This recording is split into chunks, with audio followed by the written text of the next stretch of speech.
বিসমিল্লাহির রহমানির রহিম। আসসালাতু ওয়াসসালামু আলা নাবিয়িনা মুহাম্মদ ওয়া আলা আলিহি ওয়া আসহাবিহি আজমাইন। আম্মা বাদ। আলহামদুলিল্লাহি রাব্বিল আলামিন। আজকে আমরা অত্যন্ত গুরুত্বপূর্ণ একটা টপিক নিয়ে আলোচনা করব। সেটা হচ্ছে অবসরে বা দুঃখের সময় মানুষ কি করে সাধারণত এবং কি করণীয়। আমরা অনেক সময় দেখি কিছু মানুষ আছে একটু দুঃখ পেলে বা দুঃখের সময় হলে বা খুব মনটা উদাস হয়ে গেছে বা খুব অবসরে আছে, এই মুহূর্তে অনেকে যেটা করে দেখা যাচ্ছে পুরানো দিনের রবীন্দ্রসঙ্গীত শুনতেছে বা পুরানো দিনের হিন্দি গান ছেড়ে দিয়ে উদাস মনে সে শুনতেছে। আবার পুরোনো দিনের বাংলা গান অথবা পুরোনো দিনের বাংলা সিনেমার গান এগুলো দেখতেছে, অথবা রবীন্দ্রসঙ্গীত রবীন্দ্রনাথের কবিতা বা শরৎচন্দ্রের কবিতা কেউ সুন্দর করে আবৃত্তি করে, এই ধরনের জিনিসগুলো শুনতেছে। শোনার ফলে তার কি হচ্ছে, তার মনটা ভালো হচ্ছে, যার কারণে সে এরকম দুঃখ পেলে বা কষ্ট পেলে বা একটু অবসর মনটা উদাস উদাস লাগলেই সেই কাজটা করে।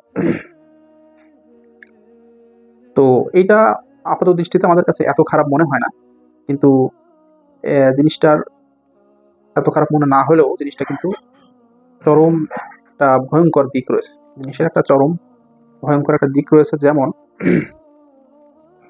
একটা হচ্ছে, মানুষ যেটা শুনলে সে মনে হবে যে ভালো লাগবে, দেখা যাবে যে তার খারাপ লাগলে বা মনটা উদাস হলে সেই জিনিসটা শুনতে চায়।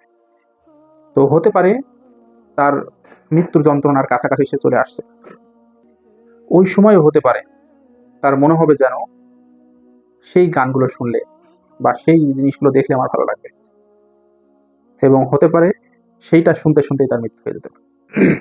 সুতরাং জিনিসটা ইমান বিধ্বংসী পর্যায়ে চলে যেতে পারে। সুতরাং কেউ যদি দুঃখ পায়, কষ্ট পায় বা মনটা উদাস থাকে কোনো সময়, তাহলে তার উচিত আল্লাহর দিকে ফিরে আসা। কিভাবে হতে পারে? যে সে কোরআন তেলাওয়াত ছেড়ে দিয়ে সে শুনলে তার ভালো লাগে, তারপরে ইসলামিক বই পড়লে ভালো লাগে, অথবা আজান শুনলে ভালো লাগে, বা অমুক কারের অমুক তেলাওয়াতটা শুনলে ভালো লাগে। অভ্যাস হলে কি হবে? হতে পারে তার কোনো এক সময় খুব খারাপ লাগছে বা মৃত্যু যন্ত্রণা কাছাকাছি চলে আসছে, মরণের সময় কাছাকাছি চলে আসছে, সেই সময় তার মনটা ওরকম একটু খারাপ হতে পারে। তো সেই সময় কিন্তু কোরআন তেলাওয়াতকেই খুঁজবে, যে একটু কোরআন ছাড়ো তো আমার একটু ভালো লাগবে। ঠিক আছে? তো তার ফলে কি হলো, দেখা যাচ্ছে সেই কোরআন তেলাওয়াত শুনতে শুনতেই তার মৃত্যু হলো। তো এই জিনিসটা এর আরো বেশ কিছু ডাইমেনশন আছে, যেটা আসলে একটু সময় সাপেক্ষ ব্যাপার। তুমি একটা জিনিস একটু এখানে শেয়ার করি, সেটা হচ্ছে মানুষের দেহের ভিতরে বা মানুষের উপরে শয়তানের প্রভাব কোন সময় সবচেয়ে বেশি হয়, তার কিছু স্পেশাল টাইম আছে।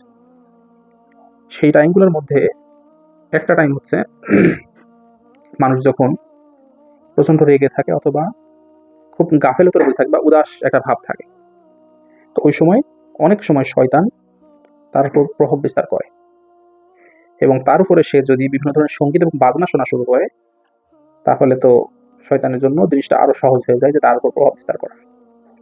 প্রভাব বিস্তার করা বিভিন্নভাবে হতে পারে। একটা হচ্ছে স্বাভাবিকভাবে যে ধোঁকা দেওয়া, যেটা ওয়াসওয়াসা দেওয়া, এটা হতে পারে। আবার জিন শয়তানের যে আসর, সেই হিসেবেও হতে পারে।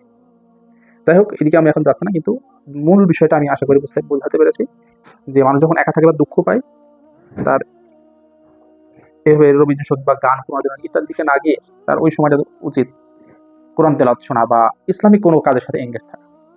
তাহলে আশা করা যায় সে শয়তানের ধোঁকা থেকে বেঁচে থাকতে পারবে, ইমান নিয়ে সে চলতে পারবে।